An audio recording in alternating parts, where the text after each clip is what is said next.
Hello everyone and welcome to my channel Happy Learning with Anugamini. This is Dr. Anugamini Srivastav and here I am with my next round of video for researchers and in research.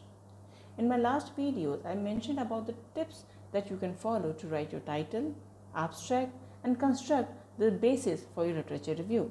In today's video, I'm going to tell you another aspect of your research paper writing. Now, if you're worried about how to convince the reviewers to complete reading your research work, are you a little worried about getting higher number of rejections? Then you need to consider one important point, that is, read your introduction. Whether you are putting all the relevant information about what you have done, why you have done, and what led to development of particular kind of model, experiment or intervention. Have you mentioned it all? And at the same time, have you mentioned it in the most easier and clearer manner? If not, then you need to rethink about the way you're writing your introduction. So here I am giving out few simple tips that you can follow to make your introduction really effective. Now, how it will become effective? The most important thing for a research paper is the review process. In the review process, reviewers tend to give their comments based on what introduction you have given, what methodology you have mentioned, and what implications you have posed. That means introduction is the first thing that a reviewer come across, and hence it is your responsibility as an author to make your introduction convincing and at the same time make it such that it encourages the curiosity level of the reviewers to read further and give positive feedbacks. So what's the first thing? The first thing is the flow. Most of the times when we come across reviewing research papers, we lack about the flow of whole of the content of your introduction section. Each paragraph looks like separate paragraph written without any flow from the previous one, and hence that dilutes our confidence in that research paper as a reviewer and at the same time our interest in reading it further.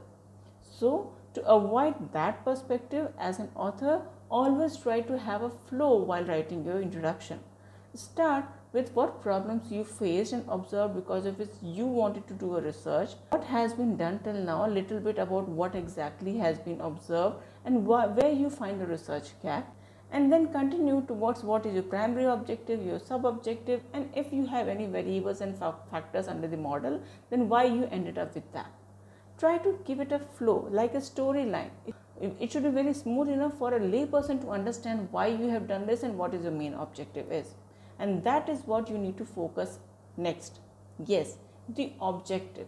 While reviewing few of the research papers, I actually found that people forget to mention their objective very clearly. And because of that, as a person, as a new person reading that research paper, as a reviewer reading that research paper, we feel incomplete in the research paper, and due to which many times are not good or not in the favor of the authors. So always write your objective in a very clearer manner. Categorize your objective into main objectives and sub-objectives. Either mention in the first two columns of your introduction or make a separate head to mention the objectives. The third thing that you need to consider is the citation perspective. In some research papers, while reviewing, you will find that there is no citation at all. That means that author gave all the opinions on their own. On the next part, or you may say on the another extreme part, you will find that there are some research papers which are overloaded with the citations.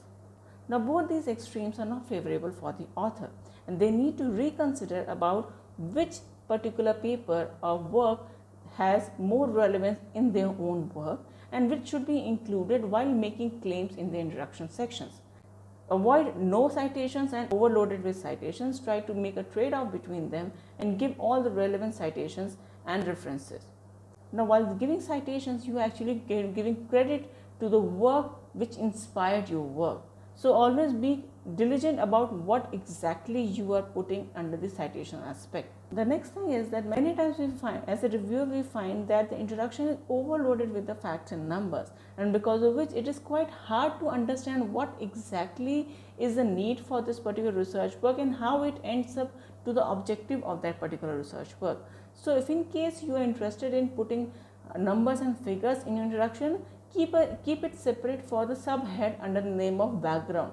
You can check with the journal guidelines in which you are aiming to submit. According to that, you can put that background level either after the introduction section or in your methodology section.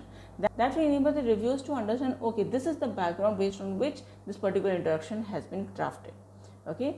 Next and the last thing for writing your introduction is avoid negative starting. Yes, avoid negative starting. Most of the times, whenever you read a good research work in the field, you'll always find that first paragraph or first few lines have positive note about the environment in which the work has been done and why that particular researcher aims to understand the other perspective of that particular environment. So always start with a positive note, write 4 or 5 lines about positive aspect of the environment in which you are working or the area in which you are working, and based on that give it a flow towards what problems that you observed and why you wanted to do that research work. With this, it will always give a positive vibes among the reviewers who are going to review them and absolutely the readers who are going to read it and cite it later on. So these are my tips about the introduction and how you can write it in the most effective manner. Because reviewers are important and their comments are important, you need to consider their opinion before writing an introduction. If you have any doubts about how you can write introduction further, let me know in the comment box. And yes, if you like the content of the video, do press the like icon and do subscribe to my channel. Good day, we'll meet in the next video.